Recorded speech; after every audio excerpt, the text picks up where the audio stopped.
Hey YouTube! Up and close, one of my favourite guitars, possibly the best guitar I've got, maybe sometimes, depending on what mood I'm in. This is an Ibanez Roadstar 2 Series, the ultimate expression of craftsmanship. It's an I'm sure the sticker's on this one, that's how I know what it is. There you can see it. It's an rg140. There's the Ibanez Smooth Tuner Gotoh. The Smooth Tune 2 tuners. Gotoh's. That dent's really annoying. The smaller samurai blade head.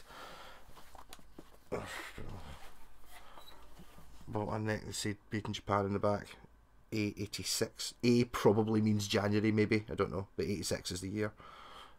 It's got this sort of sort of fish hooky. It's meant to be like a salmon.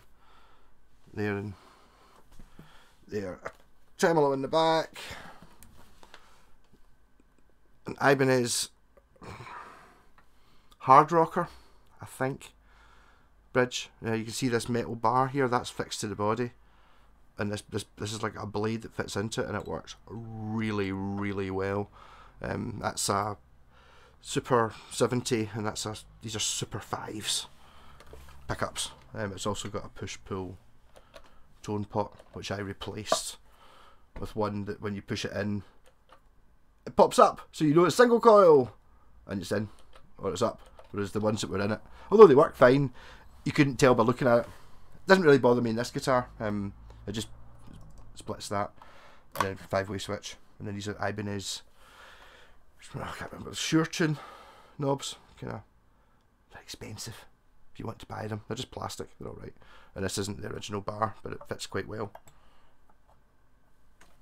Yeah, I like that, and it's at a nice angle as well. So yeah, this guitar, as I said, rg140 came out in '86. I think by '87 it had like a more current RG headstock, and it was made in Korea, so Japan for this one, Fujigen. And it's awesome. I'm maybe not super keen on red or black scratch plate, but apart from that, it is the Alan Holdsworth model. He did in 1985. There was a model in AH10, which was the first one to be this shape. It's basically used. It's like a Roadster, but it's like scooped more. It's more streamlined, more squished in, like a Strat, that's a super Strat, I suppose, or a sports Strat. It was Alan Holdsworth with this one, and it wasn't this exact shade of red, but it was red. It was a sort of darker red. It had a single humbucker in it.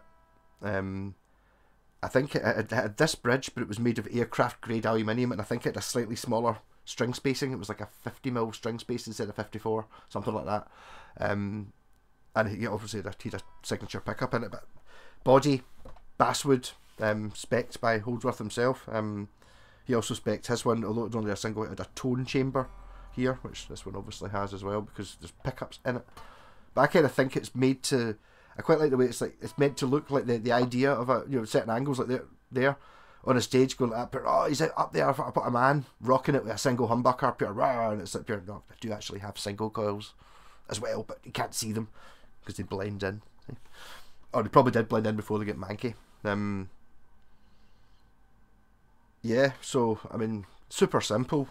Output jack just on the scratch plate. The scratch plates and these unfortunately break all the time. It's just a cheapy one. But I mean, I totally rate these guitars so highly. They're just like everything on it's just, there's no frills really, but the body shape's fantastic. It's super lightweight. The bridge and it's like the best. It's the best tremolo bridge I've ever played. Obviously you get a Floyd Rose that stays in tune more. Like you can go pretty mad with this. You can do anything with this in a Strat. It doesn't go out of tune. You could do a bit of the Floyd Rose really crazy stuff on it, but might not hold perfectly. But it's so easy to change it because it doesn't have the stupid clampy things. I mean, I was took the bug, you know, my rg470 with the Floyd Rose on it up to the chalet, and I had to duct tape an Allen key to the back of the headstock in case it went out of tune, because you got to unbolt the nut thing. So I don't like that. I like this trem much more, but it's much better than a Strat one as well. Basically, it's just a Strat one, but a little bit chunkier. There's just more to it, and it's the sitting in this block thing seems to make it work really well. I think this guitar probably needs strings. So it's not actually that bad, but it's just that I need to fill that in.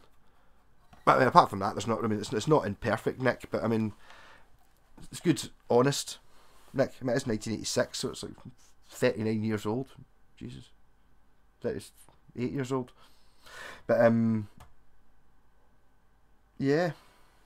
So if you see these, I mean, I would. There's a lot of Roadsters kicking about, and a lot of them seem to be a lot more expensive than other ones. This is a 140, which is just, it's the cheapest one. Well, I think I don't know how this rated with the one. There's a 135. Mr. Whitestate's got these. There's one that's just a single humbucker, and there's one that's 2 humbuckers, and there's one that's 3 single coils. I don't know how the numbers work, which one, what the prices were. You know, maybe a tenner different or something like that. I'd imagine the one with, well, not necessarily the one with only one pickup in it is cheaper. It doesn't work that way with the Epiphone Les Paul Juniors. It's more expensive to get the 1 pickup one, where you could buy the 2 pickup one and just never use the neck pickup, but it's there as an option. But yeah, I've not done any fancy wiring to this at all. Not really. What would I want to do? Maybe I could would I want to do that? I could maybe do that.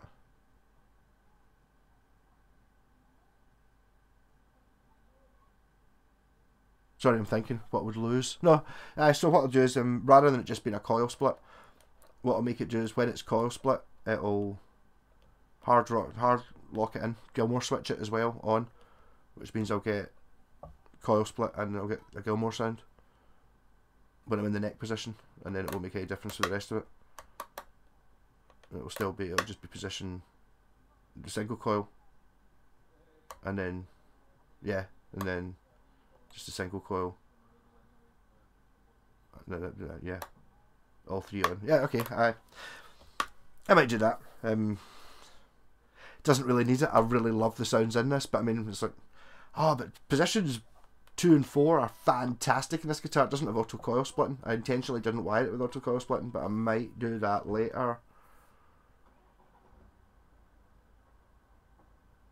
Kind of not want to mess, not want to make it more confusing than it is, but I bet you Gilmore sounds fantastic in this guitar.